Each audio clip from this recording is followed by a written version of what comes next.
Está no ar Gestão Pública em Debate, um programa do Curso Superior Tecnológico de Gestão Pública do Centro Universitário Internacional, Uninter. Esse programa ele complementa a formação dos nossos alunos de gestão pública na modalidade à distância.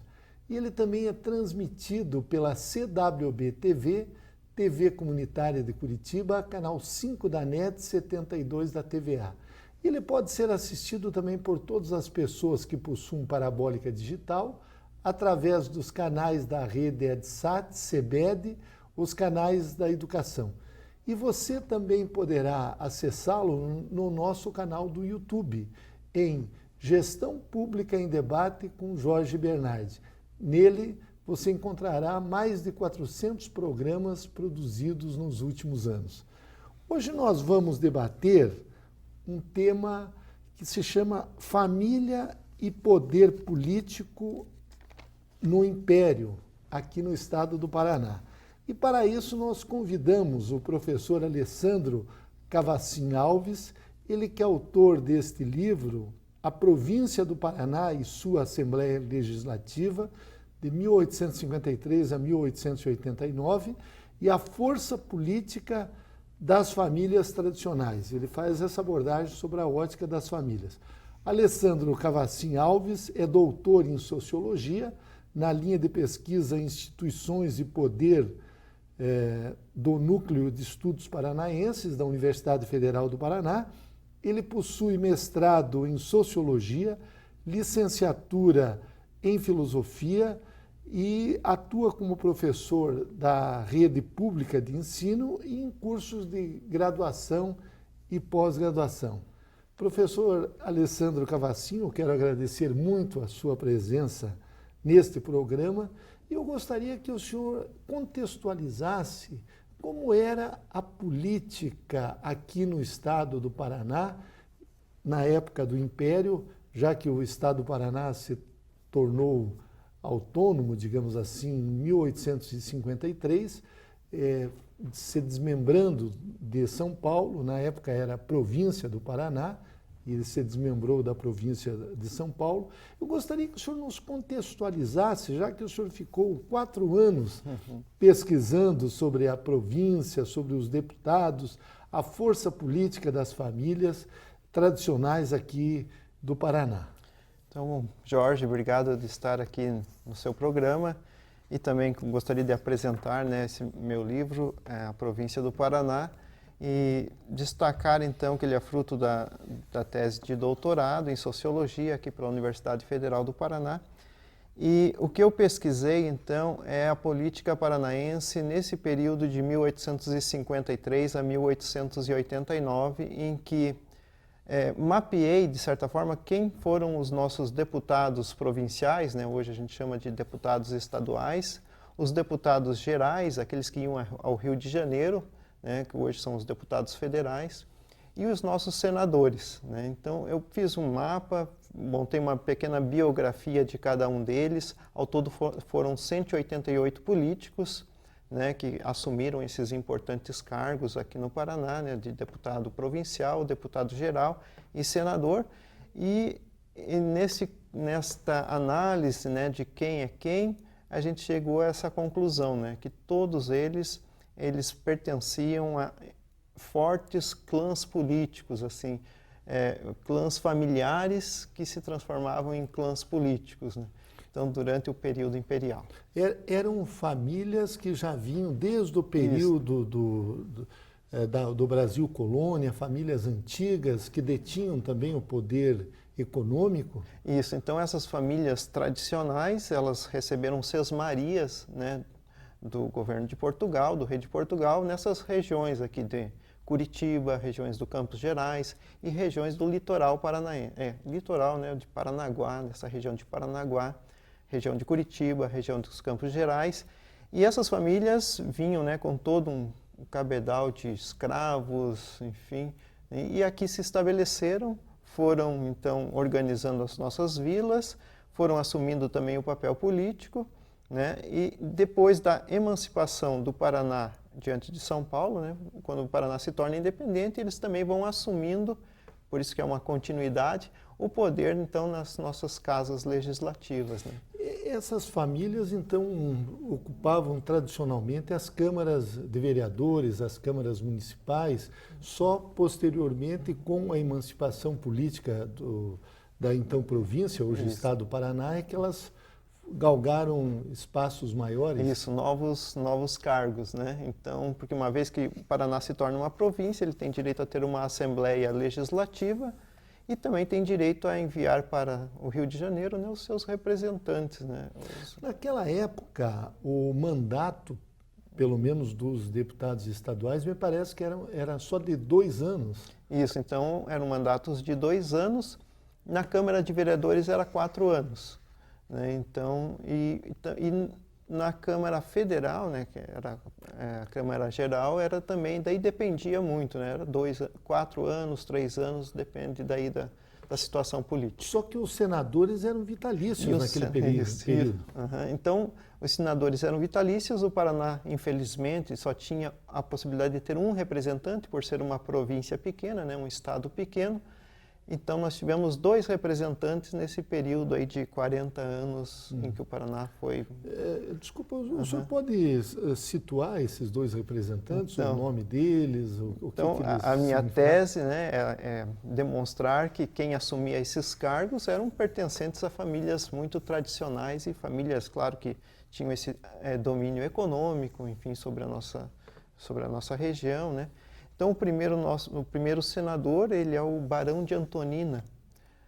O Barão de Antonina, então, era um tropeiro gaúcho que se casa com uma mulher aqui dos Campos Gerais, da família Guimarães, né? E ele passa toda a sua vida, depois de casado, nessas regiões de Curitiba, de Curitiba e também de Castro, né?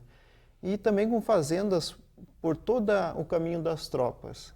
E ele, então, é um personagem muito interessante durante esse século XIX e que por inúmeros motivos que eu busco demonstrar neste livro, ele conseguiu, então, ser o nosso primeiro senador. E ele ficou muitos anos no Senado? Ficou bastante, de 54, né, até a sua morte em 1875. Em 75, então, ao morrer, então, abriu a vaga para o Senado. Então foram 20 anos. 20 anos. Só que naquela época parece que as legislaturas elas não duravam o ano inteiro. Como é que era uma legislatura, por exemplo, no Senado? Ele ficava um período lá no Rio de Janeiro e depois voltava para cá? Era assim, eles eram, o que dá a entender, eles eram convocados, né, assim, para estarem lá nessas legislaturas mais curtas mesmo, abertas pelo Dom Pedro II, né, que era o nosso imperador, e eles ficavam também períodos de 2 meses, 3 meses lá no Rio de Janeiro, né? E depois retornando para as suas províncias, né, da qual eles faziam parte.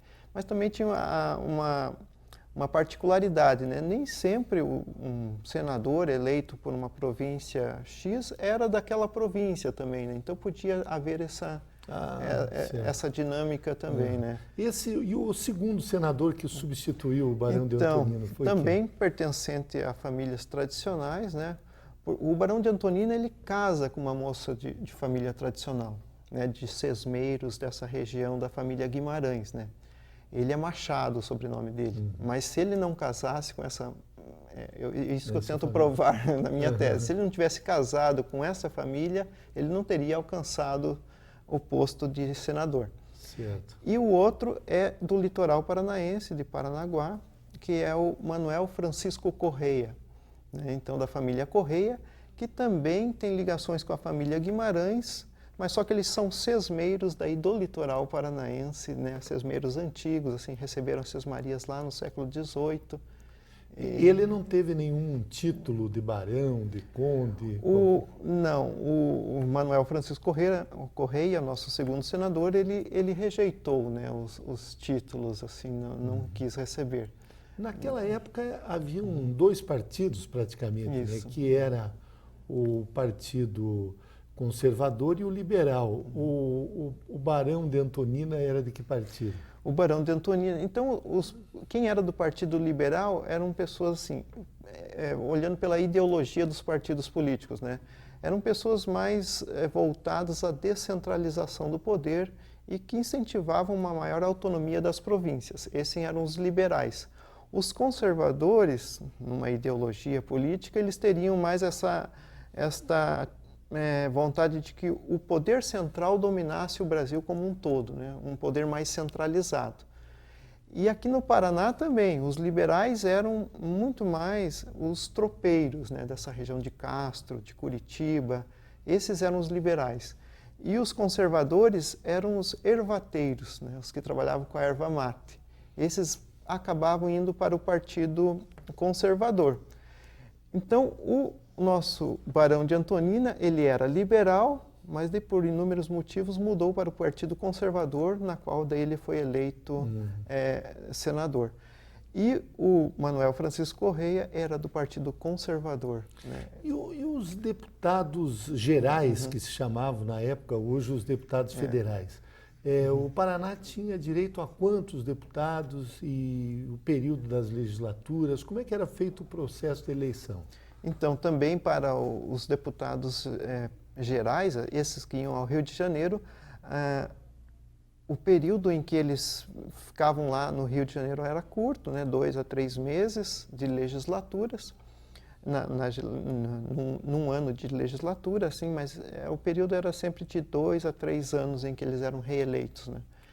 E também são todos eles membros... Porque se caísse o gabinete, fazia uma nova eleição, né? Então, o Dom Pedro II, ele jogava muito com isso na política, né?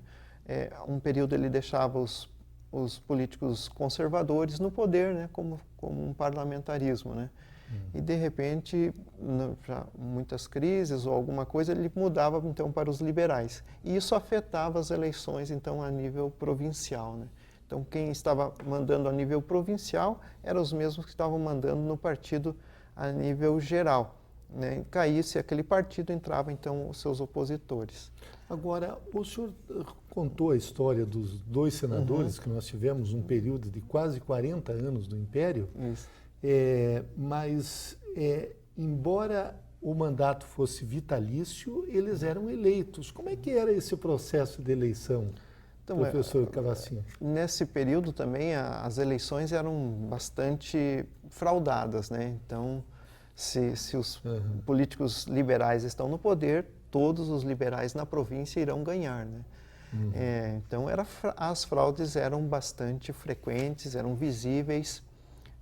Quem era do partido opositor nem precisava competir na eleição porque não ia vencer, né? Nunca aconteceu quando os liberais estavam no poder, isso a nível do Rio de Janeiro, digamos, a nível de Brasil. A nível de Brasil é só se a província local ela for muito, por exemplo, conservadora e são os liberais que estão no poder.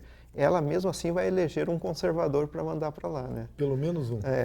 Mas só se for muito forte. No Paraná não, né? O Paraná havia uma sintonia, né? Se era liberal, nós éramos liberais aqui. Se era conservador, nós mandávamos os conservadores daqui, né? Então, ela tinha essa característica, né?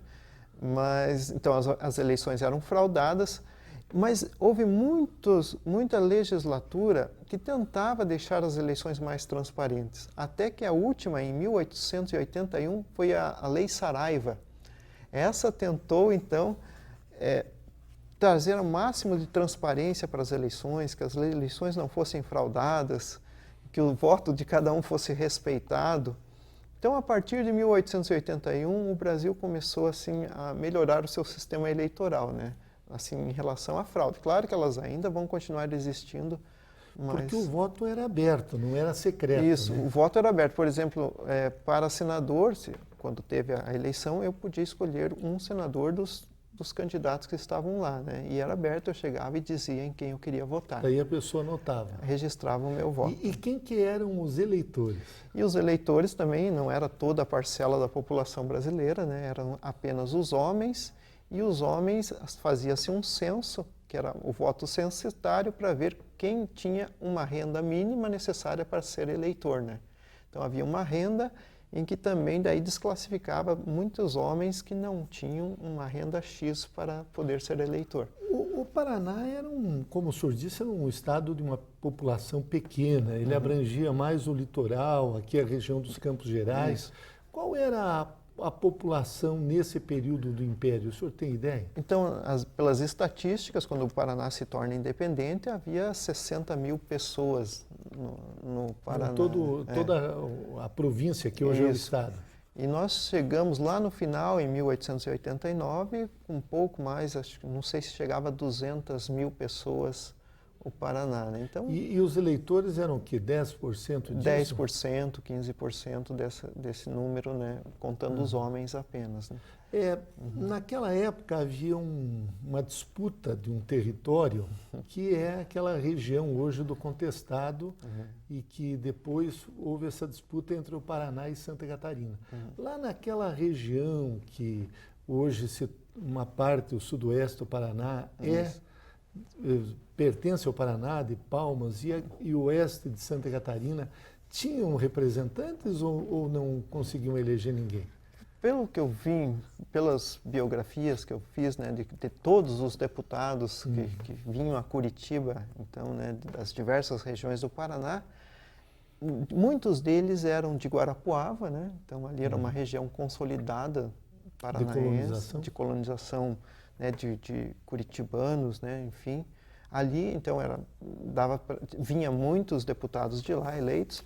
Chegamos a ter deputados de Palmas, né, de Palmas também, dessa região de Palmas, mas assim, os deputados do interior dessa região do contestado, e também de União da Vitória, né, muitos deputados ali dessa região, que a gente não sabe onde é que eles tinham as fazendas ali, né, mas dessa região de União da Vitória, de Guarapuava, de Palmas. Canoinhas chegou a ter, não? Canoinhas não teve, assim, pelo menos no que nesse eu período, pesquisei, né? não. Que na época Canoinhas pertencia até ao Paraná e depois se transformou com o acordo de limites em território catarinense. Né? Então era um território realmente assim, sem fronteiras. E eles discutiam isso. Outra coisa que este livro traz é as legislações dos períodos. Assim, cada legislatura tinha sua legislação ali, no que eles aprovaram de leis, e eles discutiam assim sobre até onde vai o Paraná. Eles pensavam que o Paraná ia realmente até o início lá do Rio Grande do Sul, né? Toda essa região aí, mas era difícil. O rio, até o Rio Uruguai. Até o Rio Uruguai. Dizer, isso era comum, a imagem de que a divisa do Paraná chegava no Rio Grande do Sul. Chegava no Rio Grande do Sul, assim, mas só que era uma região inóspita, né? Difícil acesso. Então, eu acho que estava se construindo ainda essas vilas mais fortificadas para ir avançando. O senhor falou de que naquele período, ali, se elegeram, quase 40 anos, apenas 2 senadores. O Estado tinha direito a um senador. A um só. Mas eram quantos deputados nacionais que iam ao Rio de Janeiro que o Paraná podia eleger? Então, era muito, o desnível assim, de representação era muito grande. Por exemplo, eu coloco aqui os dados no livro, Minas Gerais, por exemplo, às vezes tinha direito a 20 deputados nacionais. Hoje seriam os federais. E nós tínhamos direito a 2 deputados. Isso foi durante o período todo, né? Eles tinham direito a 7, 8 senadores, alguns acho que chegava a 10. E nós tínhamos direito a 1. Então havia uma desproporção de representação muito grande, né? Isso era visível também. O senhor aponta as principais famílias, digamos assim, que elas tinham uma disputa entre elas também, essas famílias? Então, eu assim, para o Paraná, eu levantei 3 grandes famílias. A família Guimarães e Correia, que estão na política até hoje aqui no estado do Paraná, né? Acredito sim, que sim. Tem descendentes de Guimarães na Assembleia, no Poder no Tribunal de Contas. Então, é uma família bastante tradicional, né? Que era extremamente importante no século XIX também. Eram eles que que coordenavam as eleições, enfim, diziam quem vai ser os candidatos. Mas eles eram ervateiros? Ervateiros. Os Guimarães e os Correias do Litoral e Curitiba eram ervateiros. A principal figura é o Visconde de Nácar, Manuel Antônio Guimarães. Né? Chegou a ter o título de Visconde de Nácar no final aí do Império. E o outro, o Correia, era o nosso senador, Manuel Francisco Correia. E depois Manuel Eufrásio Correia também, que eram primos. Eram os três desta grande família. Sim. A outra família aqui de Curitiba são os Sarribas. Sarribas, Sarribas também, uma família bastante dinâmica, forte economicamente, eram ervateiros, eram comerciantes aqui em Curitiba e que foram sendo eleitos ao longo do tempo. O Manuel Ribas, que foi interventor do período do Estado Novo, da era Vargas, ele também era dessa família Ribas ou não? Isso, era dessa família Ribas, só que o Manuel Ribas vem lá de Ponta Grossa, né, de uma família de Ponta Grossa, mas os Sarribas aqui de Curitiba, eles vão indo também a Ponta Grossa, vão indo a Guarapuava, enfim, uma família grande que se expande, né? E uma família grande que vem de Sesmaria também, né? Os seus avós, bisavós ganharam Sesmarias, eles foram se desenvolvendo e crescendo na região de Curitiba. Então, e a terceira família? E a terceira família é do Barão de Tibagi, que era dos Campos Gerais, tropeiro, que daí o seu filho é o grande líder, que é o Jesuíno Marcondes de Oliveira e Sá. Jesuíno Marcondes. Doutor Jesuíno. Ele que casa com uma família muito rica do litoral, que é dos Alves de Araújo, do Antônio Alves de Araújo e Manuel Alves de Araújo. Que hoje temos a Rua Comendador Araújo aqui. O teu sobrenome Alves tem alguma coisa a ver com a família? O meu sobrenome Alves também ele é antigo, né, da região do sul de Santa Catarina. Né? Então, tá. Não é dessa família de políticos antigos. É bem provável que fossem todos parentes, mas a princípio acho que nunca levou. Agora, teve os governadores da província nesse período, praticamente todos eram de fora, né? Vinham de outras regiões, do Nordeste. Eu gostaria que falasse um pouco a respeito dos governadores. Então, o Partido Liberal sempre quis que os governadores fossem eleitos pelas pessoas, assim, mas Dom Pedro sempre manteve a posição de nomear os governadores, né, que eram chamados das províncias. Presidentes das províncias, né. Então ele nomeava um baiano para vir para o Paraná, né, um paulista para ir para Santa Catarina. E eles ficavam pouco tempo, né? Eles vinham, claro, com o espírito do seu partido, né, liberal ou conservador, nomeado pelo Dom Pedro II, mas eles ficavam pouco tempo na província, né? Então, quem mandava, essa é uma outra questão que eu levanto no meu livro, que os presidentes da província, apesar de serem importantes, mas quem realmente mandava nas suas localidades eram os deputados, né? Eram as assembleias, que tinham uma diferença do que é hoje também. Eles eram eleitos e o mandato deles era por 2 anos e as atividades deles eram por 2 meses apenas, né? Por exemplo, de fevereiro e março. 2 meses diários por ano, né? Em 2 anos, né? Em 2 anos eles tinham que se reunir no primeiro ano 2 meses e no segundo ano 2 meses. E a máquina, a estrutura administrativa do Estado funcionava, era comandada pelo governador? E era daí o governador que comandava, né? Então esse governador que vinha de fora tinha que se inteirar né, de como que estava indo a província e aceitava o que já estava ali, né, posto. E nesse período, quantos governadores tiveram no Paraná? Daí o Paraná teve muitos governadores, né? Existe um livro do Davi Carneiro em que ele põe lá todos os nossos governadores. Eu não lembro números ao certo, mas nesses 40 anos teve, acho que chegou a muito mais de 40, então, por ano. O período era menos de um ano. Menos de um ano. Alguns ficavam 2, 3 anos, mas a maioria ficava 6 meses, 4 meses. Então era um cargo muito rotativo, né? Diferente de você morar aqui e sempre ser eleito para ser deputado. Nesse período houveram muitos eventos, né? Um dos eventos foi a revolta aqui de Curitiba, que é chamada de Revolta do Vintém. Eu gostaria que você falasse um pouco a respeito dessa revolta. Então, muito interessante essa revolta, né? Outros pesquisadores já têm comentado sobre ela.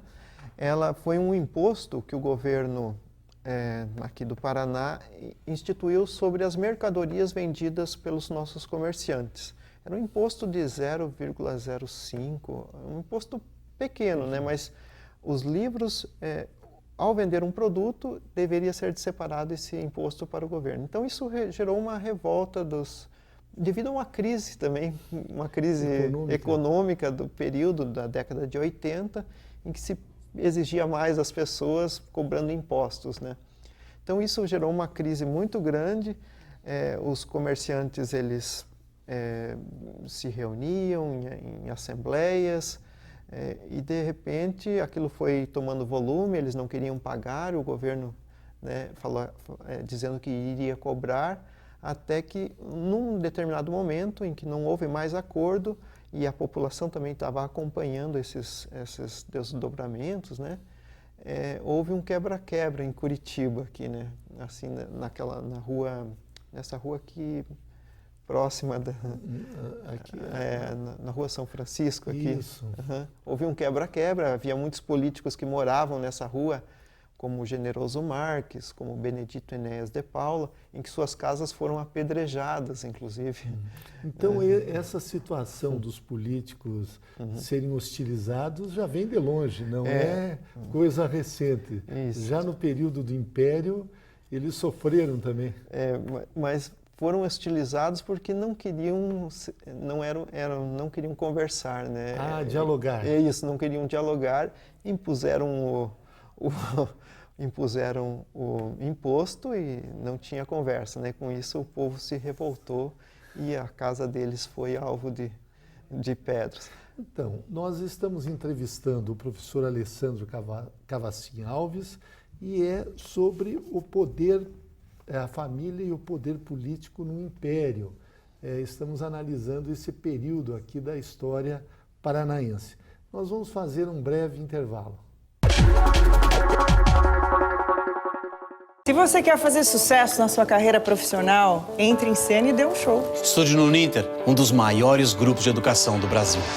Com unidades presentes em todo o Brasil, o Uninter oferece cursos de graduação e pós-graduação à distância com valores que cabem no seu bolso. E uma equipe de professores, mestres e doutores com ensino de qualidade comprovada. Brilhe na sua carreira profissional. O Uninter é referência em educação. Acesse uninter.com e inscreva-se.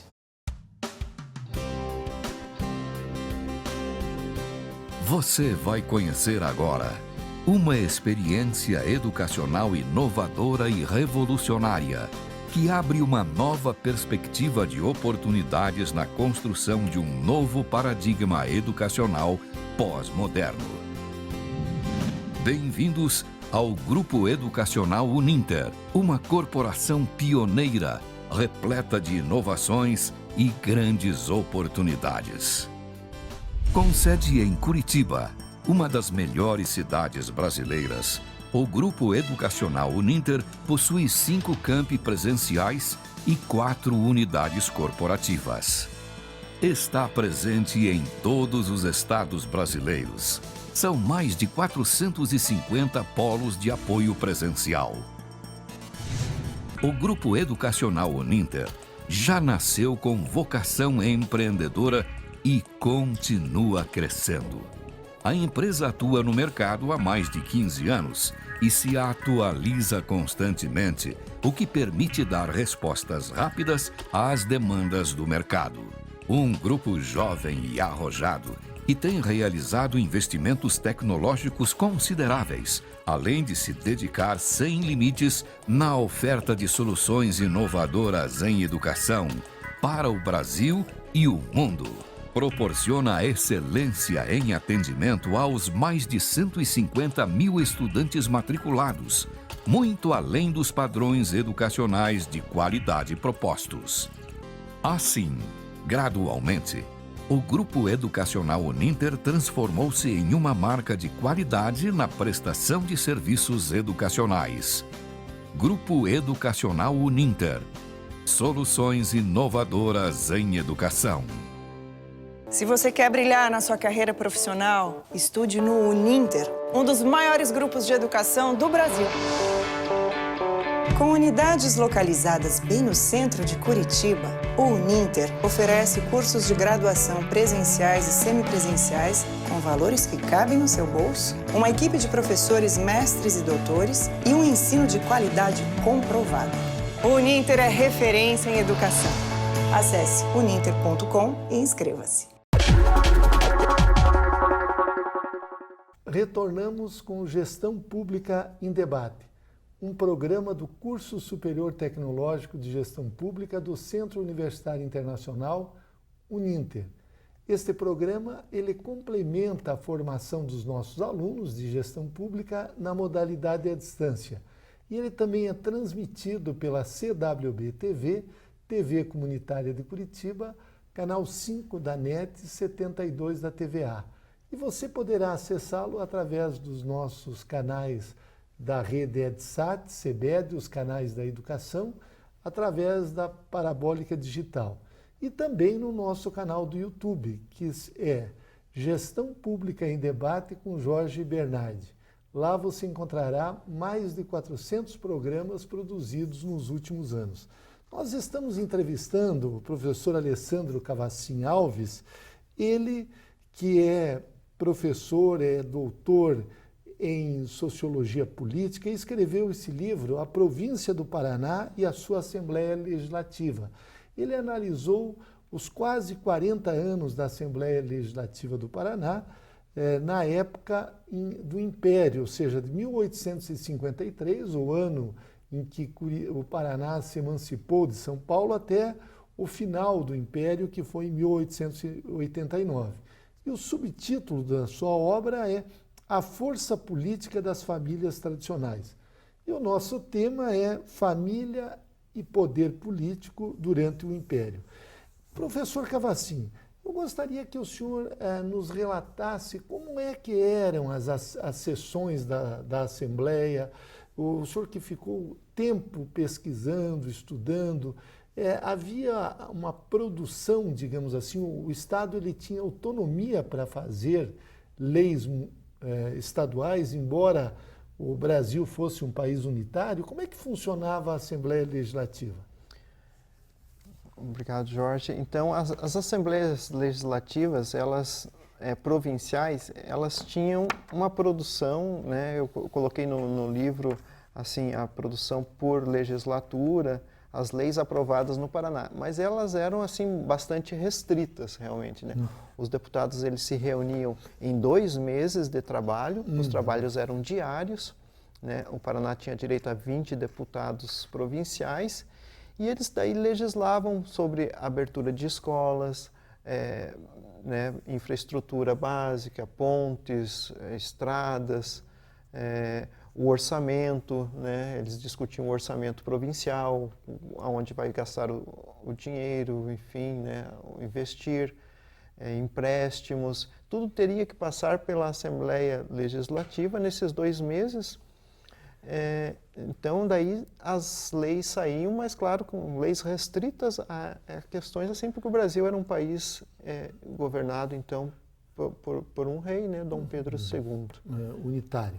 Agora, eu quero perguntar, o senhor falou que basicamente haviam 2 partidos, o Partido Conservador e o Liberal. Aqui na Assembleia Legislativa, por exemplo, quando lá no Rio de Janeiro comandava o Partido Conservador, aqui também a Assembleia era de maioria conservadora e tinham alguns deputados liberais e vice-versa? Como é que funcionava esse processo? Então, o Brasil ele acabou tendo assim períodos em que haviam períodos de conciliação, né? Então, daí sim, deputados estaduais, deputados provinciais, né, que são os estaduais hoje, nesses períodos de conciliação eram eleitos tanto liberais quanto conservadores. Mas se a política fosse mais... Meio a meio? Meio a meio. Assim, a força dos dois era iguais. Isso foi na década de 50, por exemplo. Na década de 60, os liberais governavam sozinhos, daí não teve espaço para os conservadores. Em contrapartida, na década de 70, os conservadores lideravam sozinhos. Ficou praticamente 10 anos um partido só. Um partido só, nos outros 10 anos outro partido só. E na década de 80, com uma reforma eleitoral, como se discute hoje no Brasil, né? Uma reforma eleitoral, uma reforma... Nessa reforma, então, novamente houve períodos em que, como tentou se fazer com que as eleições fossem mais transparentes, houve daí membros dos dois partidos que conseguiram ser eleitos. Agora, eu estou olhando aqui a composição da primeira Assembleia Provincial de 1854 e o deputado mais votado, o Dr. José Matias Gonçalves Guimarães, teve 112 votos. E o menos votado, o Manuel Francisco Correia Júnior, 69. Era muito poucos votos, né? Tem suplentes aqui com 19 votos. Isso. E os suplentes chegavam a assumir também nesses períodos? Os suplentes também chegavam a assumir. Então, os 20 quem tivesse mais votos acabava sendo eleito, né? Essa era a regra eleitoral. Uhum. E daí, vamos dizer, se eu moro lá em Guarapuava e não conseguisse estar presente lá nos 2 meses necessários, daí assumia o suplente. Uhum. Né? O suplente era convocado. Geralmente, daí o suplente convocado era de Curitiba, né? Que morasse perto da Assembleia Legislativa. Eu estou observando que na legislatura seguinte, em 1856, a segunda legislatura, o mais votado teve 96 votos. Isso. Então, eram poucos votos, né?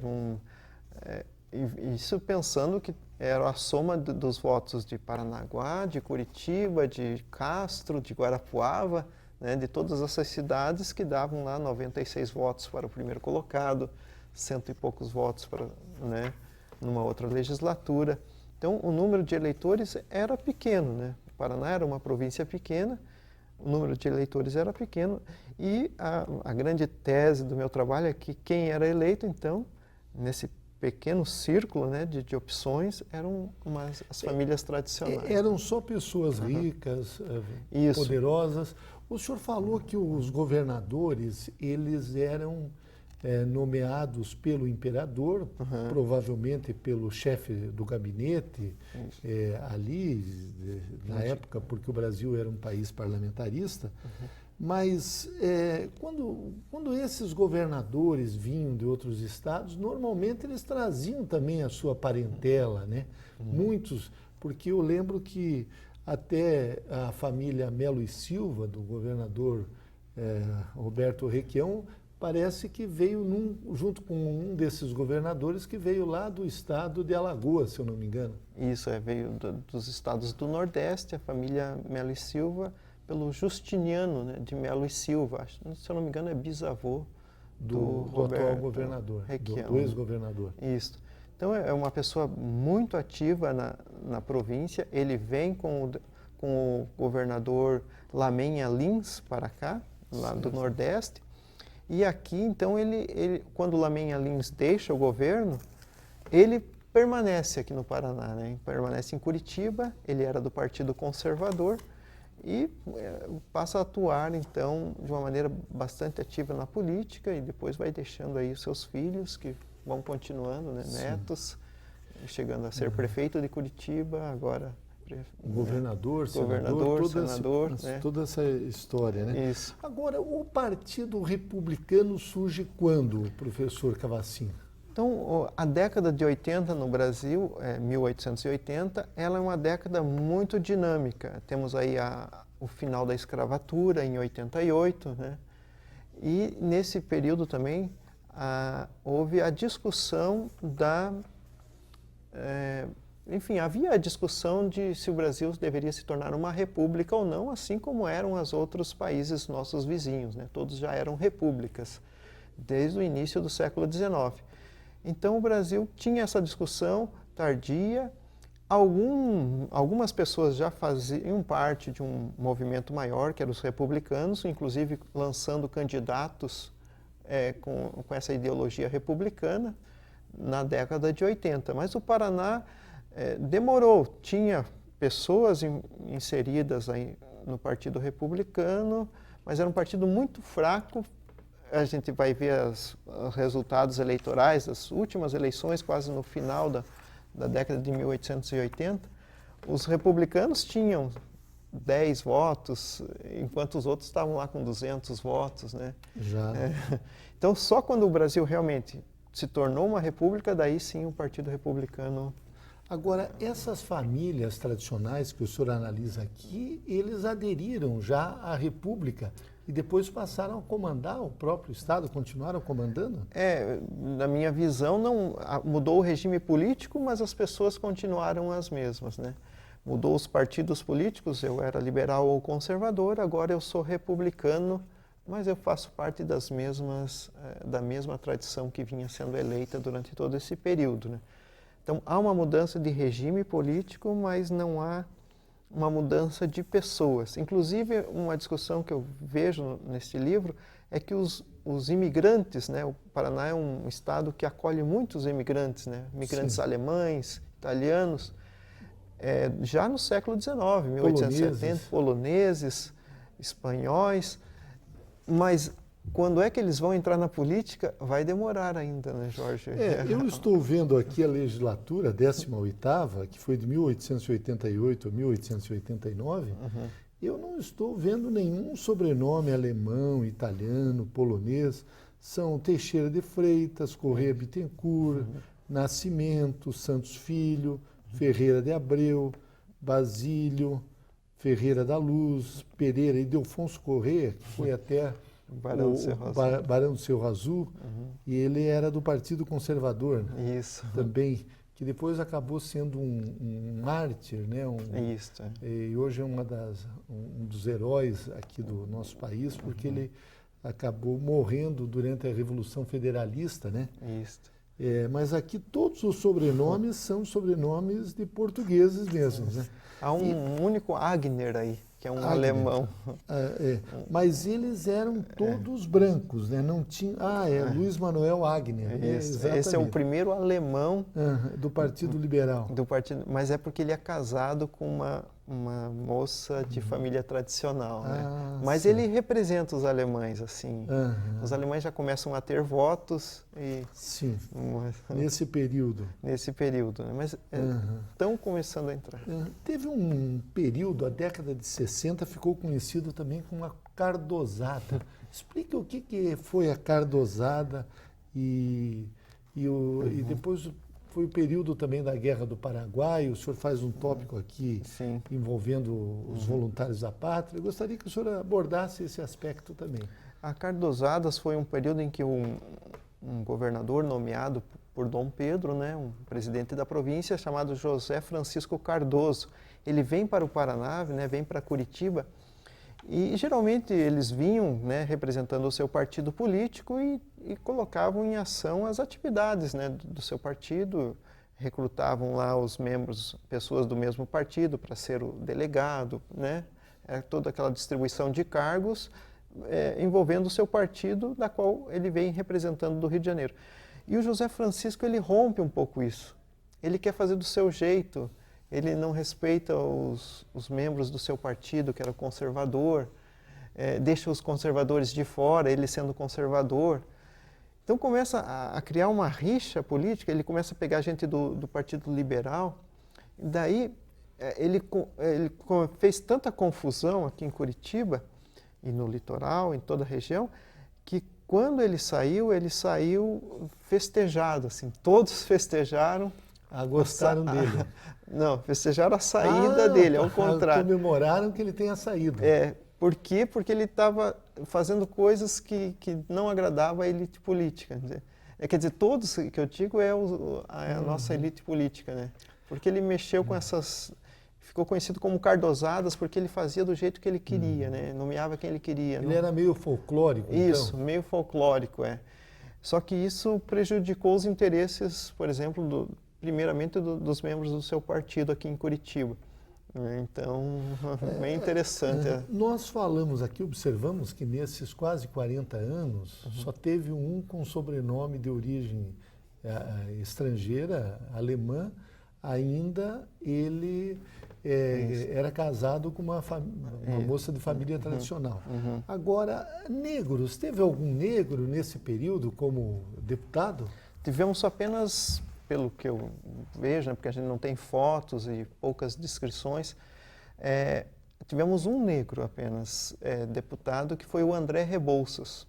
Ah, sei que era da família dos Rebouças, dos engenheiros. E que era do Rio de Janeiro, né? Que construíram a Estrada de Ferro. Então, em 1880, porque ele foi indicado, né, pelo Dr. Jesuíno Marcondes de Oliveira e Sá para ser um candidato para que aqui em Curitiba ele pudesse ajudar na discussão sobre a construção da ferrovia Curitiba Litoral, né? Então, ele é o único negro, e ele já tinha um irmão negro, né, que morava aqui em Curitiba, que é o Antônio Rebouças, né? Sim. Hoje nós temos um bairro homenageando esses dois. Os irmãos Rebouças eram eles dois, então, isso, que eram engenheiros? Engenheiros, né? Filhos de pais baianos, né? O pai era baiano, fazem todo o seu estudo no Rio de Janeiro, e o Antônio vem trabalhar em Curitiba, Antônio Rebouças. E o André, que é o irmão mais famoso, né? Então ele vai ser em 1880 ele se torna deputado aqui. É o único que eu sei que era negro. As pessoas, digamos assim, nesse período, eles eram reeleitos constantemente ou ficavam um mandato, 2 mandatos? Havia muita rotatividade, ficavam 1 ou 2 mandatos, mas os líderes políticos ficaram uns 40 anos. É impressionante. Eles ficaram o período todo. Vamos pegar o Visconde de Nácar. Esse ficou o período todo. Sim. O Manuel Francisco Correia ficou o período todo. Eles indicavam, então, os candidatos do seu clã. E daí eles indicavam os candidatos do seu clã. Por exemplo, indicavam lá o André Rebouças para vir ajudar. E o André ganhava, né? Sim. Ganhava ele e ganhava também todos que ele indicava. É muito interessante essa dinâmica política de como que algumas lideranças... Naquela época, as atribuições do Estado eram poucas, né? Porque tinham, digamos assim, uma instrução pública, uma educação pública era incipiente, estava começando. Precária. A educação pública era muito precária. Tem vários estudos já sobre educação no Paraná. Era muito difícil, né? O aluno tinha que aprender várias línguas, enfim, o exame, ele tinha que passar um exame público. Então, o nível era altíssimo, assim, pensando nos dias atuais. Eram só mais o ensino confessional, então, de escolas de padres, de irmãs. Era mais religioso. Muito mais religioso e voltados assim, né, para preparar a pessoa já para ir para fazer um curso superior, né, ou de humanidades para ser um padre, ou para ir para os únicos cursos existentes no Brasil, né, de direito, que era em São Paulo ou em Pernambuco, de medicina, que era na Bahia, e de engenharia, que era no Rio de Janeiro, né? Então o aluno saía bem preparado, mas eram muito poucos, né? Nesse período não tinha ainda nenhuma escola, uma faculdade aqui no Paraná? Não, no Paraná não vai ter, né? Tem que ir para São Paulo, tem que ir para Pernambuco, Rio de Janeiro ou Bahia. Vai surgir em 1912, quando eles fundam a universidade? Isso. Daí, com o período republicano, se repensa tudo isso, né? Como um ideal a educação. E o Paraná daí sai na frente nessas... E as rendas da província, do Estado, como é que era, digamos assim, a questão tributária? Que tipos de tributos tinham o Estado, a província nesse período? Eu também coloco no livro todos esses tributos, né? Eram basicamente de impostos da erva mate, de impostos que cabiam à província, né? Impostos nas barreiras dos tropeiros, né, ao longo do caminho das tropas, do comércio. Eram esses os poucos... O tropeirismo era muito importante nesse período, né? Ele era praticamente um ciclo econômico, podemos assim dizer. Um ciclo econômico que vai se encerrando com a chegada das ferrovias, né? Com a chegada das certo. ferrovias 1870, 80, o ciclo econômico de levar as tropas, né, e passar aqui pelo Paraná, enfim, movimentar a economia daqui, vai se encerrando a partir de 80. E a erva mate começa também no século XIX e continua até 1910, 1920. A primeira ferrovia, ou a ferrovia que surgiu nesse período, foi Curitiba-Paranaguá. Uhum. Ela levou muito tempo para ser construída. Como é que foi essa ferrovia? É tratada na Assembleia Provincial sobre a importância dessa ferrovia? É tratada, ela é muito discutida, né, durante todos os períodos em que ela está sendo pensada e depois construída. Ela começa já a ser pensada na década de 70 e daí na década de 80 é que ela se realiza propriamente dita, né? Ela vai ser construída e inaugurada em 1885, a inauguração dela. Em 80 que começa a construção. De 80 a 85, então, 5 anos, 6 anos aí de Mas era construção. um grupo econômico estrangeiro que administrou, que construiu a ferrovia, Isso. ou era o capital brasileiro? Não fica claro, né? Talvez haja pesquisas, eu não encontrei. Mas a empresa que comandava a construção é uma empresa francesa, né? Le Chemins, se eu não me engano. E daí ela contratava os nossos engenheiros, tinha os engenheiros deles, e acho que o capital era capital estrangeiro, capital nacional, né? Não era capital provincial propriamente dito. Né? Além dessa ferrovia, depois, nesse período que o senhor estudou, surgiram outras ferrovias para o interior do estado? Isso, daí, depois do grande sucesso dela, né? Porque ela é uma das maravilhas da engenharia nacional, né? Quem desceu já a estrada de ferro Curitiba-Paranaguá, né? Curitiba-Morretes, pode ver isso na prática. Depois, claro, os deputados queriam que as ferrovias se expandissem, né? Mas elas foram, aos poucos, sendo expandidas até a Lapa, até Rio Branco do Sul, mas foi indo assim, com dificuldade. até Ponta Grossa, né? Isso ainda no período do Império? Isso durante o período do Império, né? Mas durante a República vai ser dando continuidade. O imperador Dom Pedro II, ele fez uma viagem nesse período pelo Paraná. Que repercussão teve essa viagem na Assembleia Provincial ou não tem registro? Não tem registros. Então ele veio para o Paraná para dar início à construção da estrada de ferro Curitiba-Paranaguá, em 1880.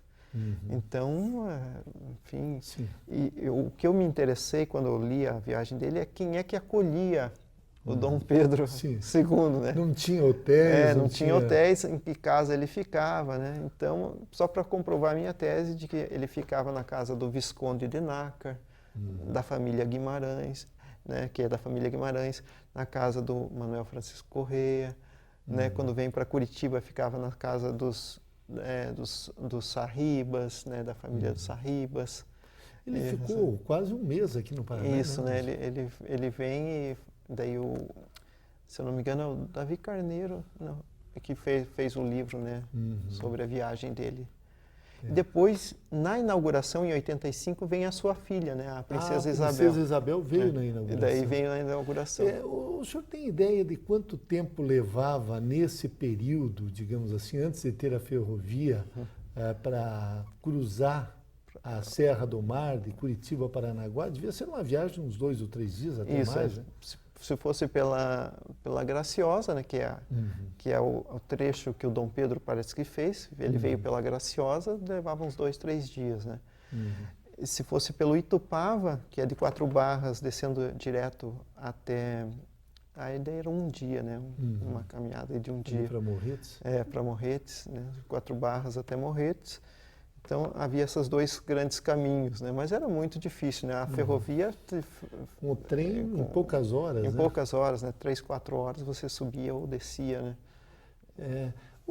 Aqui o senhor relata a última sessão da Assembleia Legislativa, em 1889. Como é que foi... isso já aconteceu antes da proclamação da República? Como é que foi essa sessão? Se tinha algum indício de que o Brasil se tornaria uma república Ou tudo estava normal e de repente veio essa mudança política? Então, na minha leitura daquele momento, no Paraná, pelo menos, não se tinha noção do que viria um novo regime político. Uhum. Inclusive, eu faço até uma descrição de que morreu quase vésperas da proclamação da República, morreu 2 importantes políticos paranaenses, que é o Manuel Eufrásio Correia e Antônio Alves de Araújo. Nossa, se falava muito sobre isso, se destacava a vida deles e tal. Quando também a proclamação quando foi libertados os escravos, também se discutiu muito, e se discutia muito para se libertar ou não, né, as famílias se posicionando. E de repente vem a República. É como se ninguém estivesse esperando aquilo, né? Foi algo do nada. Assim. Foi uma surpresa. Uma surpresa. Quem era presidente da província do Paraná era um paranaense, que era o doutor Jesuíno Marcondes de Oliveira e Sá. Ele aceita, né? Aceita a proclamação da República. Parece que ele até entrega o cargo para um militar, né? Para um militar. Porque daí os militares assumem, né, os cargos provisórios, mas não há nenhuma perspectiva. Não há, porque eu não vi nada de discussão como eu vi para se libertar os escravos. Havia muita discussão.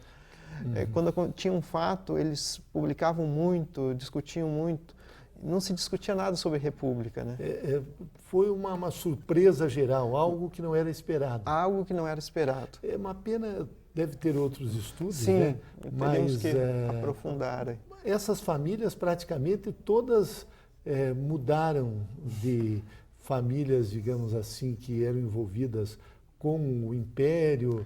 Que tinham títulos, né? E Barão. passaram todos a ser republicanos do dia para a noite. Tiveram que passar do dia para a noite a ser republicanos, né? Ou, por exemplo, o doutor Jesuíno vai morar na Suíça, né? Ele vai. Ele vai falecer na Suíça. Alguns abandonam a política, né? Porque daí se decepcionam, mas a maioria é só olhar as próximas legislaturas. Eles continuam daí como republicanos, né? No Partido Republicano. E daí a liderança vai passar para a liderança do Dr. Vicente Machado e o generoso Marx, né? Os 2 grandes líderes. De monarquistas, no dia seguinte são todos republicanos. Essa é uma coisa que, né, está se discutindo muito hoje no Brasil, Isso, né? Como é que foi essa passagem? Quer dizer, as elites continuam dominando ali, só mudam. Teve que mudar assim, de ideologia. Né? Teve que mudar a ideologia. Então, nós entrevistamos neste programa especial o professor Alessandro Cavacin Alves, ele que fez uma tese de doutorado sobre a força política das famílias tradicionais, uma análise da Assembleia Provincial do Paraná de 1853 a 1889. Professor Cavacin, eu quero agradecer muito a sua entrevista e não tenho dúvidas de que o senhor contribuiu para a formação dos nossos alunos. Muito obrigado, uma honra tê-lo aqui nesse programa. Eu que agradeço, Jorge, e até uma próxima. Opa, muito obrigado, então.